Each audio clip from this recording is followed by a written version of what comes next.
반갑습니다. 잘 지냈죠? 네. 네. 늘 이 자리에 오는 마음으로만 살면 좋을 것 같아요. 네. 내가 환대받는 것 같은 느낌이에요. 요 몇 년 사이에 제 마음을 사로잡고 있는 단어가 환대. 환대. 환대해 주는 거. 누군가를 환대해 주는 거. 왜냐하면 너무 적대감이 가득 찬 세상에 살다 보니까 말을 해도 사람들이 너무 극단적으로 하고 네.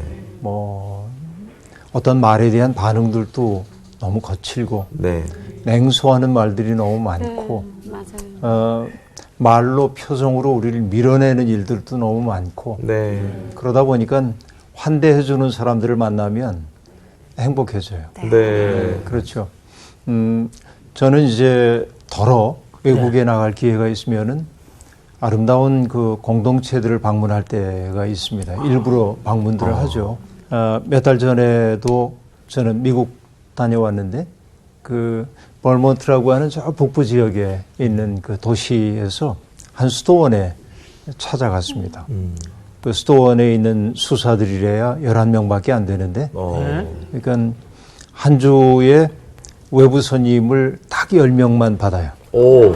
더 받지 않고. 신기하네. 그 굉장히 이제 친근한데, 거기 가서 느낀 게 뭐냐면, 그 수사들이 마주치면 늘 내게 이제 이름을 물어요. 그럼 보통은 이제 성 가지고 얘기할 때가 있는데, 난 김이라고 얘기하면, 아니, 그거 말고, first name 얘기해달라고. 난 기석이라고 하면. 어렵다. 발음이 쉽지가 않죠. 그런데도 이제 기억을 합니다. 그래서 다음에 만날 때부터 그들이 늘 나를 그 이름으로 불러줘. 그 기억을 한다는 얘기. 다 기억해요. 그리고 감동이다. 발음이 어려우니까 미안해. 그쵸. 아니 기석이야 하고 이제 가르쳐주고 이야. 뭐 이런 그 태도들. 그리고 뭐 난 그 수도원에서 그 손님들 안 해도 되는데 그분들하고 친해지기 위해서 설거지를 이제 같이 했어요. 끼니마다 내가 설거지 같이 할게 부엌에서.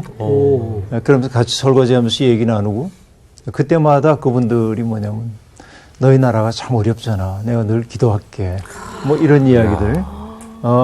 굉장히 그 따뜻한. 내가 정말 대접받고 있다. 이런 느낌 들도록 만드는 거예요. 네. 그런데 여러 공동체를 다니면서 그 속에 무엇이 있냐면 그리스도의 정신이 그들을 온통 사로잡고 있는 거예요. 그러니까 그분들에게 가장 중요한 것은 지금 내 앞에 있는 사람 하나하나는 주님께서 내게 손님으로 보내신 존재라고 여기는 거예요. 그러니까 한 사람 한 사람을 소홀히 하지 않아. 네. 그래서 이제 내가 그 공동체 수도원을 떠나오는 날 마지막 점심을 먹고 나 이제 오늘 가 하고 얘기를 하니까 그분들이 잘 안 하는데 허그도 하고 그러면서 뭐 아주 친절하게 그러니까 그곳에서 보냈던 그 시간들이 참 행복한 치유의 시간이었던 거 기억합니다. 그래서 환대라고 하는 게 뭐냐면 낯선 사람에게 설당을 마련해 주는 거예요. 그렇죠. 내가 낯선 곳에 가면 쭈뼛쭈뼛하게 되잖아요. 네. 그때 누군가가 그 자리에 있는 사람이 내게 고향을 느끼게 해주면 그렇죠. 내가 편안하게 거기에 있어도 되겠구나 하는 느낌을 주면 내 마음이 열리잖아요. 네. 근데 결국 하나님을 믿는다고 하는 것은 환대의 사람이 되는 데 있다 하는 생각이 난 깊어가고 있고 앞으로 교회가 지향해야 할 바가 있다고 한다면 예배만 드리는 공동체가 아니라 그곳에 가면 내가 받아들여지고 있어. 있는 그대로의 모습으로 네. 그런 환대의 공동체가 됐으면 참 좋겠다 이런 생각 해보는데요. 성경은 도초에 그런 환대의 이야기가 가득 차 있습니다. 네. 오늘도 환대의 이야기로 시작을 할 텐데 오늘 사사기 6장 19절부터 공부를 할 겁니다. 네. 오늘 수업 사사기 12강 기드온 2 여룻발. 기드온이 가서 염소새끼 하나를 준비하고 가루 한 에바로 무교병을 만들고 고기를 소쿠리에 담고 구구 양푼에 담아 상수리 나무 아래 그에게로 가져다가 들이매 하나님의 사자가 그에게 이르되 고기와 무교병을 가져다가 이 바위 위에 놓고 국을 부으라 하니 기드온이 그대로 하니라. 여호와의 사자가 손에 잡은 지팡이 끝을 내밀어 고기와 무교병에 대니 불이 바위에서 나와 고기와 무교병을 살랐고 여호와의 사자는 떠나서 보이지 아니한지라. 기드온이 그가 여호와의 사자인 줄을 알고 이르되 슬프도소이다. 주 여호와여, 내가 여호와의 사자를 대면하여 보았나이다 하니 여호와께서 그에게 이르시되 너는 안심하라. 두려워하지 말라. 죽지 아니하리라 하시니라. 기드온이 여호와를 위하여 거기서 제단을 쌓고 그것을 여호와 샬롬이라 하였더라. 그것이 오늘까지 아비에셀 사람에게 속한 오브라에 있더라. 그날 밤에 여호와께서 기드온에게 이르시되 내 아버지에게 있는 수소 곧 7년 된 둘째 수소를 끌어오고 내 아버지에게 있는 바알의 제단을 헐며 그 곁에 아세라 상을 찍고 또 이 산성 꼭대기에 내 하나님 여호와를 위하여 규례대로 한 제단을 쌓고 그 둘째 수소를 잡아 내가 찍은 아세라 나무로 번제를 드릴지니라 하시니라. 이에 기드온이 종 10사람을 데리고 여호와께서 그에게 말씀하신 대로 행하되 그의 아버지 가문과 그 성읍 사람들을 두려워하므로 이 일을 감히 낮에 행하지 못하고 밤에 행하니라. 그 성읍 사람들이 아침에 일찍 일어나 본즉 바알의 제단이 파괴되었으며 그 곁에 아세라가 찍혔고 새로 쌓은 제단 위에 그 둘째 수소를 드렸는지라.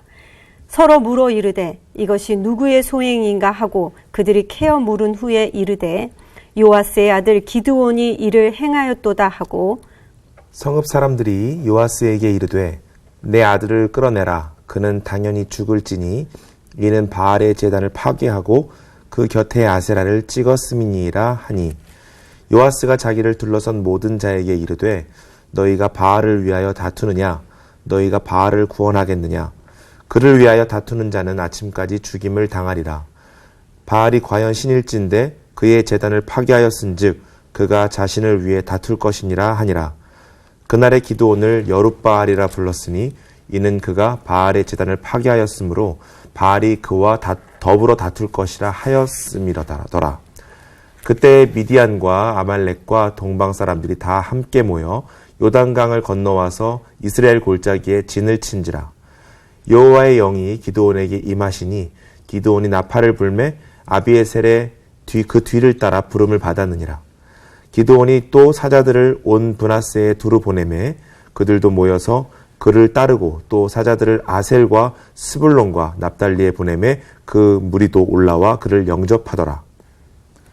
기드온이 하나님께 여쭈되 주께서 이미 말씀하신 같이 내 손으로 이스라엘을 구원하시려거든 보소서 내가 양털 한 뭉치를 타작마당에 두리니 만일 이슬이 양털에만 있고 주변 땅은 마르면 주께서 이미 말씀하신 같이 내 손으로 이스라엘을 구원하실 줄을 내가 알겠나이다 하였더니 그대로 된지라. 이튿날 기드온이 일찍이 일어나서 양털을 가져다가 그 양털에서 이슬을 짜니 물이 그릇에 가득하더라. 기드온이 또 하나님께 여쭈되 주여 내게 노하지 마옵소서. 내가 이번만 말하리이다 구하옵나니 내게 이번만 양털로 시험하게 하소서. 원하건대 양털만 마르고 그 주변 땅에는 다 이슬이 있게 하옵소서 하였더니 그 밤에 하나님이 그대로 행하시니 곧 양털만 마르고 그 주변 땅에는 다 이슬만 있었더라. 아멘. 네. 우리가 지난 시간에 이제 기드온이 부름받은 이야기, 큰 용사라고 부름받았으나 사실은 그가 스스로 큰 사람은 아니었죠. 네. 하나님이 함께 계시기 때문에 큰 용사였는데 자기의 약함, 자기의 부족함 이것을 알았기에 하나님의 은총을 구하는 사람이고 그래서 그는 큰 사람이 될 가능성이 있었다 얘기했고 그 다음에 정말 당신들이 하나님의 사람임이 분명하면 내가 예물을 좀 먹을 것 마련해 올 테니까 예물을 가지고 와서 드릴 테니까 좀 받아주십시오 하고 얘기했죠. 이게 지난 시간의 마지막이었습니다. 네. 오늘 이야기는 기드온이 가서 이제 그분들을 위해 뭔가를 준비한 이야기입니다. 염소 새끼 하나를 준비하고 가루 한 에바로 무교병을 만들었다 하고 얘기합니다. 네. 자, 뭘 했다고요? 염소. 염소 새끼 염소 하나를 준비하고. 준비하고. 예, 염소 한 마리. 네. 뭐 새끼든 어미든 어쨌든 염소 새끼 한 마리. 그다음에 염소. 가루 한 에바. 한 에바. 가루 한 에바. 한 에바. 밀가루인가요? 예. 에바라고 하는 단위는 이 성경에서 보면은 상당히 그 에바가 얼만큼이냐면 말이라고도 번역될 수 있겠는데 12대 정도 됩니다. 22리터라고 얘기하는데요. 되게 많네. 그러니까 12대, 그럼 한 마리 넘는 건데 네. 지금 몇 사람 대접하려고 그러는 한 거예요? 사람. 예. 그러면 여러분 가루 한 에바로 무교병을 만들었다고 얘기하고 있는데 엄청나게 굉장히 많이 많았다는데. 있겠는데요? 그러면 엄청 많죠. 그렇죠. 한 자지사이네. 마리 넘는 거. 네. 이게 무슨 뜻일까요? 그분이 대식가였을까? 오신 분이? 풍성하게 네. 대접했다. 아, 맞아. 나온 씨가 대답했어요. 이게 뭐냐면은 아주 뭐랄까, 내 마음을 다한 대접을 나타내기 위해서 풍성하게 대접한 거예요, 이게. 네. 한 에바로 무교병을 만들었다고 얘기합니다. 근데 무교병이라는 게 뭐예요? 누룩이 들지 않은 네. 빵이죠. 물론 이제 상황을 보면 시간이 이제 누룩을 넣어서 부풀릴 시간이 없었기 때문이기도 하겠지만 무교병은 뭘 또 상징하고 있죠? 출애굽 사건을 상징이죠. 그죠? 네. 그러니까 지금 벌어지고 있는 일이 출애굽 사건의 버금가는 구원 사건이 일어날 것임을 넌지시 네. 복선으로 깔아놓고 있습니다. 아, 복선. 그렇죠. 그리고 이제 한 에바로 무교병을 만들었다고 얘기함으로써 기도원이 인색한 마음으로 대접하고 있지 않고 넉넉하게 대접하고 있음을 보여줘요. 이런 따뜻한 환대의 이야기 가운데 아름다운 얘기는 창세기 18장에 나오는 이야기입니다. 하나님의 사자들이 마물의 상수리나무 아래에 있었던 아브라함을 찾아가요. 거기 네. 지나가는 척하고 갑니다. 문득 아브라함이 눈을 들어보니까 자기 앞에 낯선 분 세 사람이 있습니다. 그러자 그 앞에 가가지고 엎드려 절해요. 네. 누군지 몰라요. 네. 아직은. 그런데 낯선 사람인데 엎드려 절합니다. 그리고는 뭐라고 하냐면 내 집에 참 잘 왔다는 겁니다. 그러면서 먼 길 오셨으니 우리 집에 들어오셔서 좀 쉬었다 가십시오. 그래서 제가 가서 음식을 좀 만들어 오겠습니다. 그리고 씻을 수 있는 물도 떠올 테니 손발도 좀 닦으시고 제가 만든 음식을 잡숫고 그 다음에 중요한 얘기겠죠. 마음을 상쾌하게 하신 후에 떠나십시오. 이렇게 말합니다. 마음을 상쾌하고. 예, 마음을 상쾌하게 하신 다음에 떠나십시오. 성경에서 이 대목이 참 아름다워요. 그러니까 낯선 존재가 자기 앞에 왔을 때 네. 불쾌하게 돌려보내는 게 아니고 네. 나와 만났기 때문에 누군가가 상쾌해진 다음에 돌아갈 수 있기를 바라는 거죠. 한 번도 성경책을 읽으면서 그 부분을 눈에 이렇게 닿은 적이 없네요. 그렇지. 상쾌하다는 그렇죠. 말도 좀 야. 생소하고. 그러니까 우리 확인을 합시다. 그 네, 대목을. 세상에. 그 대목을 한번 확인을 하는데요. 세상에. 어머머머. 창세기 18장. 네, 네. 지금 미란 씨가 얘기했기 때문에 그 대목을 읽고 가는 게 좋을 미란이가 것 이렇게 같아요. 네. 있습니다. 창세기 18장 있어요. 5절. 5절. 아. 뭐라고 해요? 미란 내가- 씨가 읽어보세요. 예. 내가 떡을 조금 가져오리니 당신들의 마음을 상쾌하게 하신 후에 지나가소서. 당신들이 종에게 오셨습니다. 어우, 있네요. 그렇죠. 바로 그 대목이야. 당신들이 종에게 왔습니다. 그러니까 여기에서는 아직은 그분들의 정체를 몰라요. 예. 낯선 사람일 뿐이에요. 네. 그러나 그 낯선 사람을 이렇게 환대하고 쌍쾌. 마음을 상쾌하게 한 다음에 가십시오. 왜냐하면 종에게 오셨습니다. 네. 그러니까 나의 존재 이유는 뭐냐면 내게 오는 사람을 상쾌하게 해주는 거예요. 이게 아브라함이야. 아.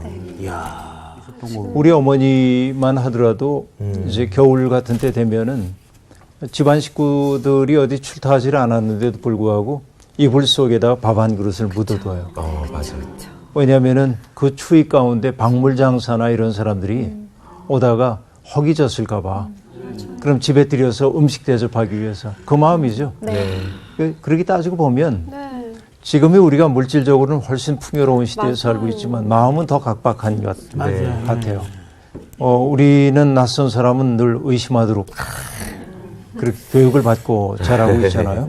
근데 이 대목입니다. 그래서 여러분 안드레이 류블로프라고 하는 러시아의 성화 작가가 있는데 그분이 그린 성삼위일체라고 하는 그림이 정말 놀라운 그림인데요. 네. 그 그림에 보면은 셋이 이렇게 앉아서 아주 소박한 음식을 앞에 놓고 음식을 드시는 장면이 나옵니다. 그런데 그것이 뭘 그린 거냐면 삼위일체 하나님을 그린 건데 그 배경은 창세기 18장입니다. 그걸 염두에 두고 아브라함을 찾아왔던 그 세 분을 영접해 주어서 그래서 이 그 타르코프스키라고 하는 영화 감독이 있는데 뭐 별사람 이름이 다 나오네.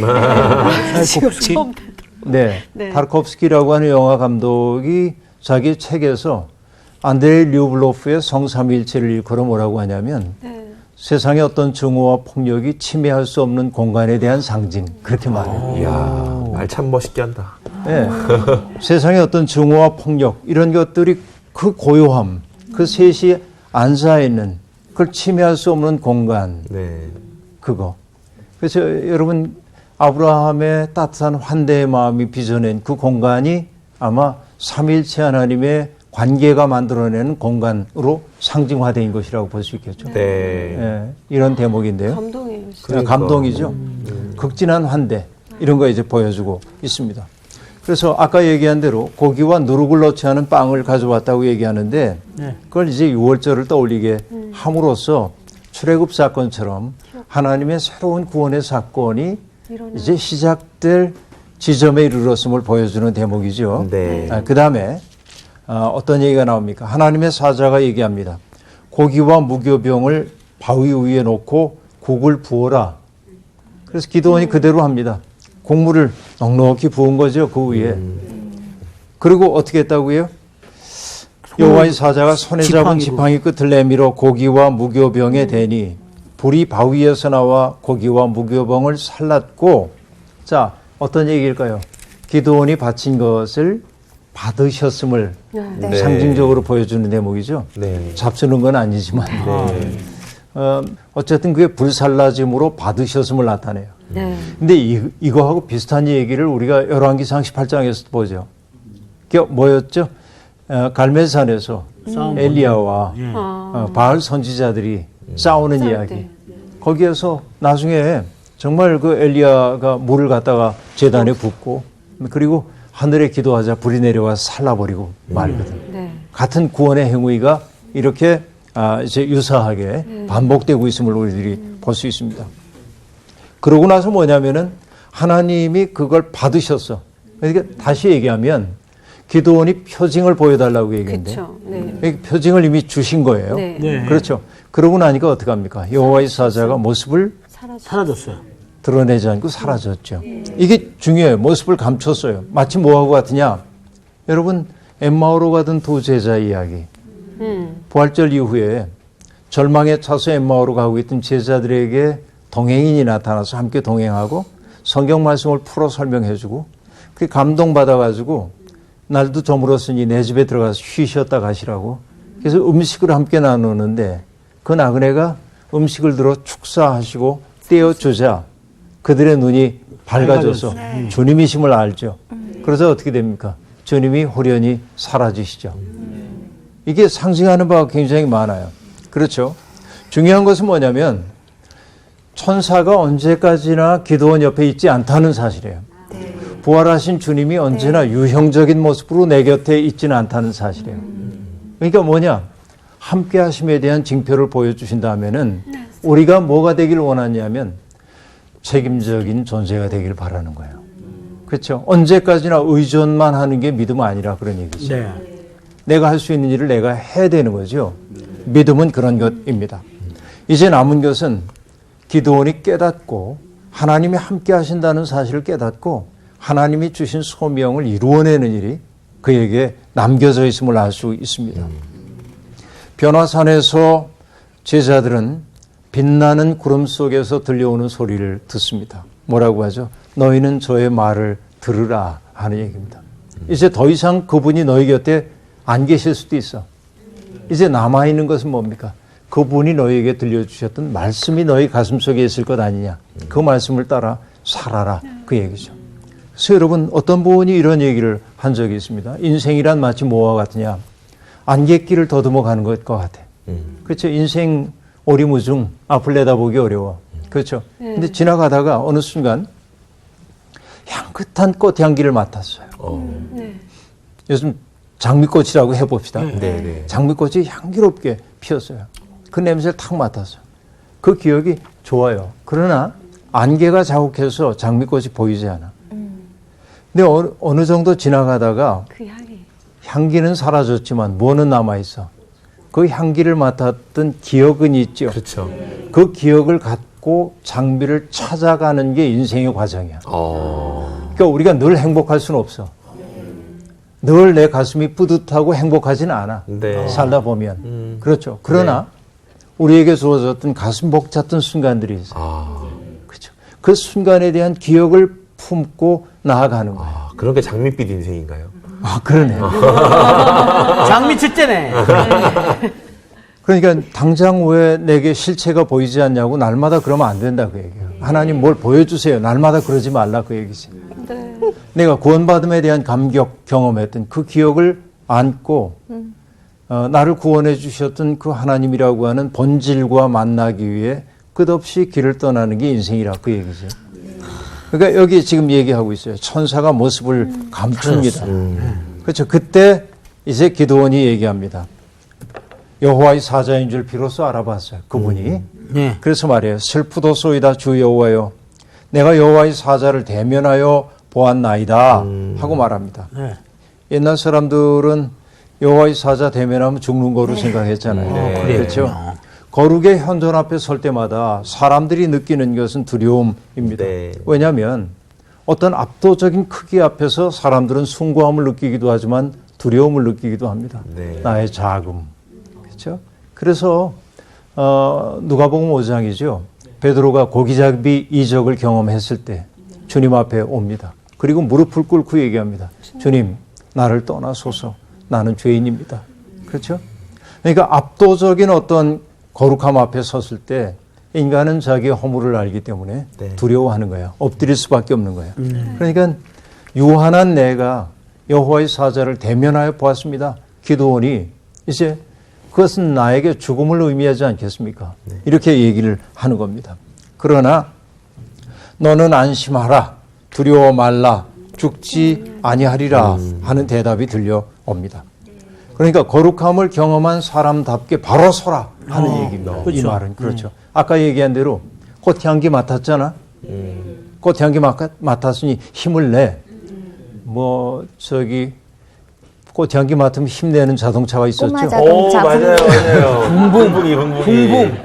옛날 만화 영화. 네? 정말 자동차가 꽃향기 맡고 달릴 수 있으면 얼마나 좋을까. 너무 좋겠네요. 야, 친환경이네. 매연 뿜지 꽃도 않고. 사라지는 시대입니다. 네, 그런 상상만 해도 즐겁네요. 네. 근데 어쨌든 너는 안심하라. 두려워하지 말아라. 죽지 않을 거다. 거룩함을 경험한 사람답게 이제는 우뚝 서 두려워하지 말고 더 이상 내가 작은 자라고 말하지 마. 너는 작아. 하지만 주께서 함께 하시기 때문에 너는 큰 용사야. 이렇게 얘기합니다. 내가 큰 게 아니라 내게 준 소명이 큰 거. 그렇죠. 그런 얘기를 지금 하고 있습니다. 그래서 기드온은 뭘 합니까? 여호와를 위하여 단을 쌓고 그 이름을 여호와 샬롬이라고 하죠. 아도나이 샬롬이란 뜻입니다. 주님은 평화라는 말이죠. 결국 하나님이 이 땅에 가져오는 것은 분쟁이 아니라 네. 분쟁의 땅이지만 화해와 그렇죠? 용서와 평화를 가져온다고 그는 고백하고 있습니다. 그런데 이때의 평화라고 하는 것은 전쟁이 없는 상태를 뜻하는 게 아니라 우상을 제거하고 하나님에 대한 신앙을 회복할 때 주어지는 선물임을 얘기하고 있습니다. 그러니까 지금 여호와를 위한 제단이 새롭게 축조된다고 하는 것은 옛날 그들의 삶을 규정하고 있었던 옛 제단이 허물어질 것을 예고하는 대목입니다. 볼 수 있죠? 그 다음에 25절부터 보죠. 그날 밤에 여호와께서 기드온에게 말씀을 건네십니다. 내 아버지에게 있는 수소 곧 7년 된 둘째 수소를 끌어오고 내 아버지에게 있는 바알의 제단을 헐며 그 곁에 아세라 상을 찍고 그렇죠. 산성 꼭대기에 내 하나님 여호와를 위하여 규례대로 한 제단을 쌓고 그 둘째 수소를 잡아 내가 찍은 아세라 나무로 번제를 드릴지니라 하시니라 하고 말합니다. 자, 7년 된 수소. 왜 하필이면 7년이에요? 6년이면 안 됩니까? 자, 7년이 이건 완전 뭐냐면 수익. 예. 미디안의 7년 지배와 관련돼요. 미디안의 7년 지배, 그죠? 그것이 고통의 지배였었죠. 네. 그 시간이 끝났음을 상징하기 위해 7년 된 소를 등장시키고 있습니다. 그 다음에, 지금 기드온에게 요구되고 있는 것은 뭐예요? 바알 제단을 헐고 그 곁에 있는 아세라의 아세라 찍고. 상을 찍어라. 찍고. 대개 아세라 상은 목상입니다. 네. 나무로 되어 있는 상이에요. 그래서 그걸 가지고 뭘 하래요? 수소를 잡아서 번제로. 그 번제를 나무로 드려라. 번제를 드려라 하고 말합니다. 태워버리라. 그러니까 우상 숭배하던 전통을 이제 끊어버리라고 하는 그런 이야기이죠. 네. 우리가 할 수 있는 것은 뭐냐면 이 아버지가 기드온의 아버지가 바알 신을 섬기고 있었음을 보여주는 대목이에요. 네. 이게 아세라와 그래요. 그렇죠. 왜냐하면 기드온의 아버지는 야훼 하나님을 모르는 게 아니에요. 압니다. 그런데도 불구하고 뭐예요? 한편에는 야훼 하나님 섬기고 다른 한편으로는 토착신인 바알과 아세라를 섬기는 거죠. 이런 걸 뭐라고 하죠? 종교 혼합주의. 네. 섞는 거예요. 그렇죠? 옛날 시험 볼 때 잘 알지 못하면 네. 다 쓰잖아. 마음속에 뭐야? 하나만 걸려라. 123, 123, 123. 네. 그러니까 이게 종교 혼합주의인데요. 그러니까 그 아버지들이 해야 할 일이 뭐예요? 이스라엘 백성들에게서 아버지가 해야 할 일은 하나님의 구원 역사를 자식들에게 상기시켜주는 역할을 합니다. 특별히 6월절 같은 때, 그렇죠? 네. 하나님이 어떻게 그들을 구원하셨는지 네. 그것을 상기시켜 줌에도 불구하고 이 현실 속에 적응하다 보니 이 아버지들이 야훼 하나님만을 믿는 신앙을 견지하지 못하고 네. 우상을 섬겼던 거죠. 그러면 기드온에게 요구되고 있는 것은 뭐냐면 아버지의 집과 불화를 일으켜야 합니다.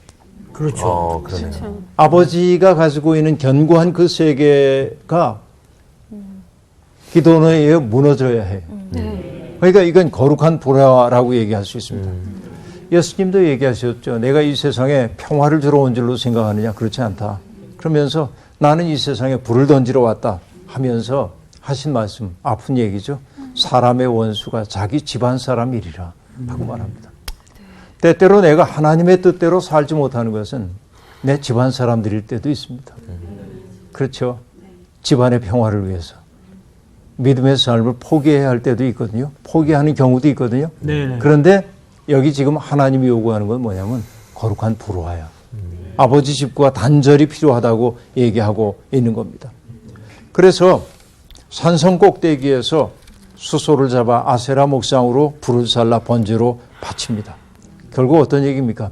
우상이 얼마나 무기력한지, 그들이 신으로 섬기고 있었던 그 우상이 얼마나 무기력한지를 조롱하는 겁니다.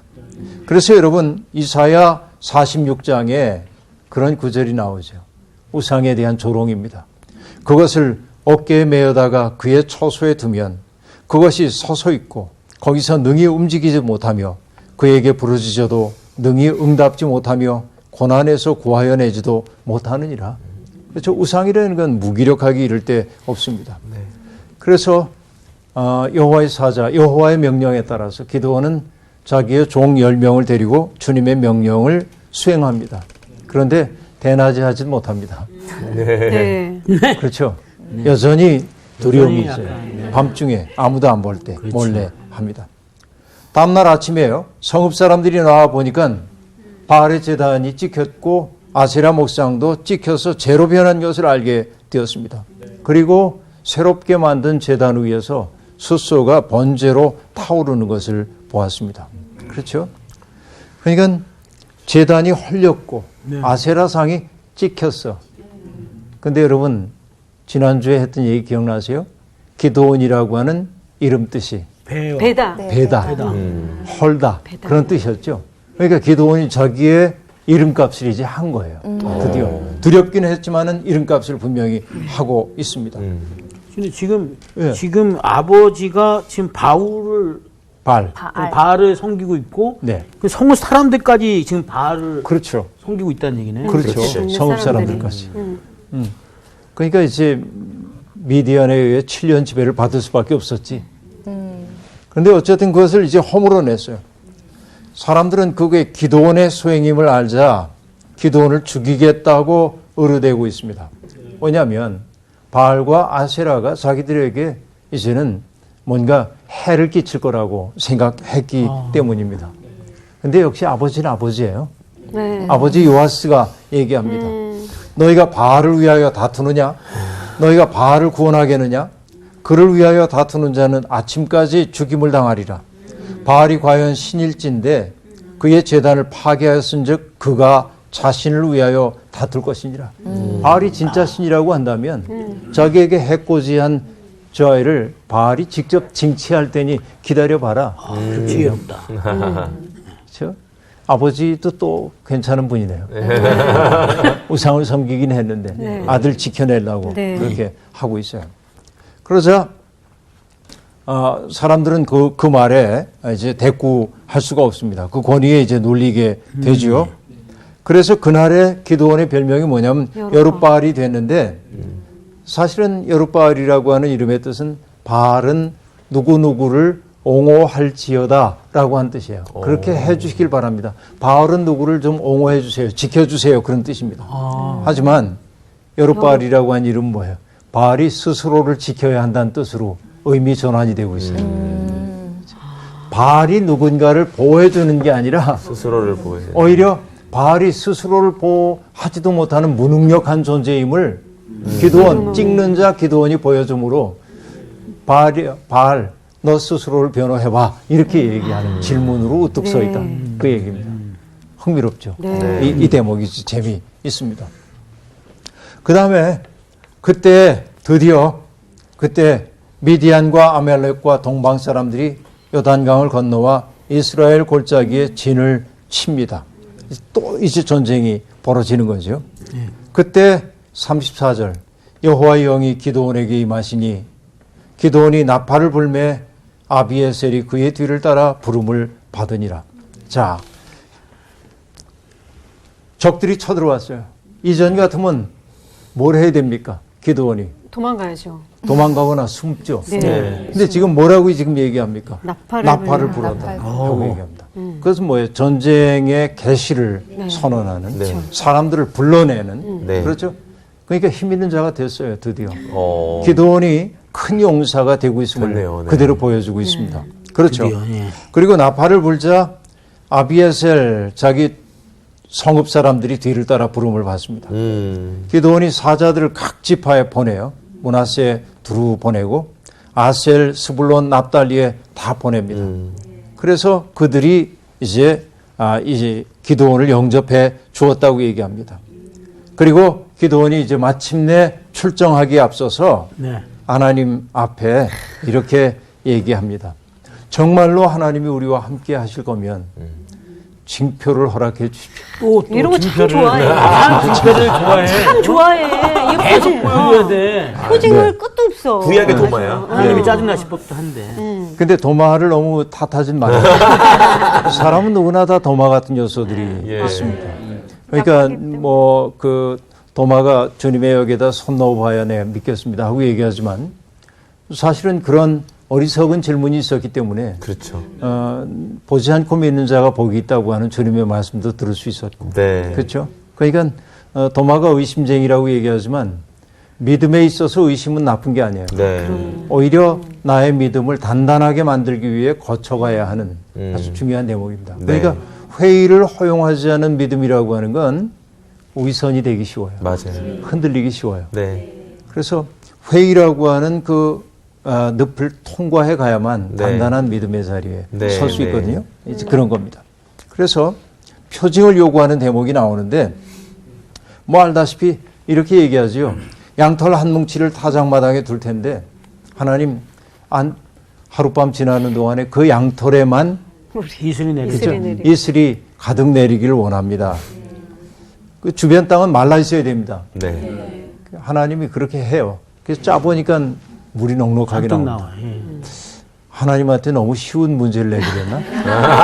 아하, 고기만 내리면 되니까. 그 기도원이 뭐라고 얘기하냐면 또 양털을 올 테니까 주인은 5개 하고 그건 좀 어렵네. 양털만 보송보송하게 해주십시오. 이제 이렇게 얘기하지요. 네.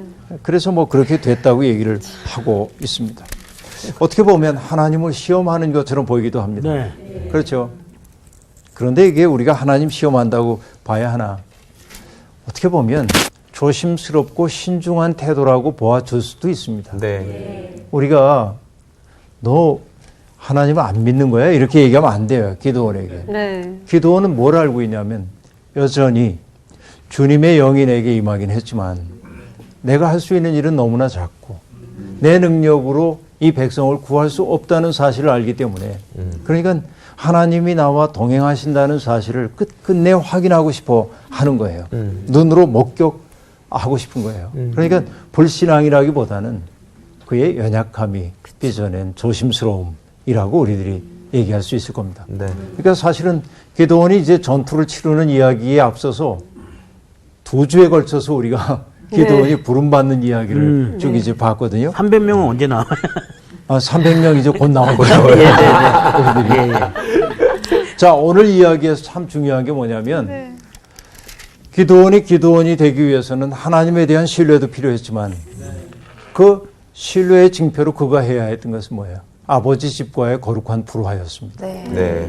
그러니까 좋은 게 좋은 거지 하고 넘어가는 게 아니라 네. 아닌 것을 아닌 거로 분명하게 선언하고 넘어가는 거예요. 네. 그래서 그것이 아버지에게 속해 있는 재단이라 해도 그것을 허물고 또 그것을 찍어내는 용기, 이런 용기들이 필요했던 것이죠. 네. 신앙생활이란 그래서 언제나 좋은 게 아니라 옳은 것을 택하기 위해 위험을 무릅쓰는 모험을 수행하는 게 신앙이기도 합니다. 네. 그러니까 비겁은 언제나 안전한가를 묻습니다. 그리고 그것이 내게 유익한지 이익이 되는지를 묻습니다. 그러나 신앙은 그렇게 묻지 않습니다. 그것이 하나님의 뜻인지를 묻죠. 그렇죠? 그러니까 나를 지켜내는 게 중요한 게 아니라 하나님의 뜻을 지켜내는 것, 그 속에서 진정한 믿음이 있다고 얘기할 수 있겠습니다. 믿는 사람들은 그래서 무골호인처럼 이래도 흥 저래도 흥 하는 사람이어서는 안 됩니다. 때때로 도전하고 갈등 속에 들어가기도 하고 그러면서도 든든히 자기의 믿음을 지켜가는 사람이어야 합니다. 누군가를 환대해야 하지만 그러나 동시에 불화를 두려워하지 않는 사람이기도 해야 합니다. 네. 이것이 믿는 사람에게 주어져 있는 이중적 과제일 겁니다. 네. 자, 오늘 수업 여기서 마칠게요. 네. 고맙습니다. 감사합니다. 이게 참 어려운 것 같아요. 비굴해질 거냐, 이 불화를 선택할 거냐, 그지? 이게 상황에 따라서 내가 어떻게 환대하며 넉넉함으로 대할 것이냐. 맞아. 또 어떤 상황에 있어서는 내가 과감하게 정말 칼로 베듯이 무 베듯이 이렇게 해야 되는 어떤 상황이 있는데 거기에서 또 결단하지 못하고 흐물거릴 때도 있고 이 상황적인 그거에 따라 적절하게 내가 용기 있게 결정해야 되는데 그게 참 힘들 때가 있어. 제가 한 5살쯤에 5살? 거지를 데리고 집에 또 자랑 들어갔어요. 들어오나요? 네. 네? 거지를 데리고 들어왔어요. 예. 그 밥을 여호와의 사자였나요? 그래서 제가 밥을 그래가지고 담아가지고 줬다라는 오. 그런 어머니 얘기를 들었어요, 제가. 그럼 우리 어떻게 살면 될까요? 네. 어릴 때부터 그러셨나요? 그러니까 앞으로 저를 많이 환대해 주시고 집에 놀러 가도 되죠? 네. 하여튼 나의 나약함을 네. 인정하고 주님이 부르시는 대로 당당하게 네. 걸어나가도록 합시다. 네. 갈까요? 네. 아유. 자, 미라이 집으로 가겠습니다, 저는. 이번 주 퀴즈입니다. 하나님의 명령으로 아합 가문을 심판하고 왕이 된 사람은 누구일까요? 1번 여호람, 2번 예후, 3번 아하시야. 정답을 아시는 분은 CBS 성서학당 홈페이지에 정답을 올려주시거나 우편으로 보내주시면 됩니다. 보내실 곳은 서울특별시 양천구 목동서로 159의 1 CBS 성서학당 담당자 앞입니다. 연락처를 꼭 남겨주세요. 선정되신 분들에게는 하나님의 말씀을 전 세계에 보급하는 대한성서공회에서 성경, 송태근 선생님의 교회가 알고 싶다, 김기석 선생님의 아욕, 예레미야 산책, 끙끙 앓는 하나님, 성경 통독을 위한 최고의 자습서 성경 2.0 가운데 하나를 드립니다.